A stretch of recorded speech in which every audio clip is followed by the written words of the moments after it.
বিশেষ করে যখন তিনি মেরাজে গেলেন, মেরাজ শব্দের অর্থ কি? সিঁড়ি। অর্থাৎ নবীজি সাল্লাল্লাহু আলাইহি ওয়াসাল্লাম বাইতুল মুকাদ্দাস থেকে আরশ আজিমে যে পৌঁছলেন, এটাকে বলা হয় মেরাজ। তো তিনি যখন মেরাজে গেলেন, বিশেষ করে এই উম্মতদেরকে বলে নাই, এই উম্মতদের জন্য নবীজি সাল্লাল্লাহু আলাইহি ওয়াসাল্লাম কিছু নিয়ে আসছেন।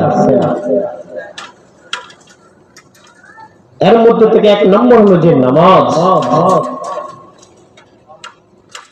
এবং নবীজি সাল্লাল্লাহু আলাইহি ওয়াসাল্লাম যখন হাশরের কঠিন ময়দানে উম্মতদেরকে বলবেন, এই রজব মাসে তিনি মেরাজে গিয়েছিলেন।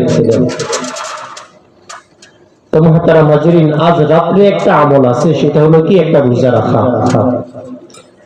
এই রোজাটা ইনশাআল্লাহ সকলে রাখবো এবং আমল করার চেষ্টা করব।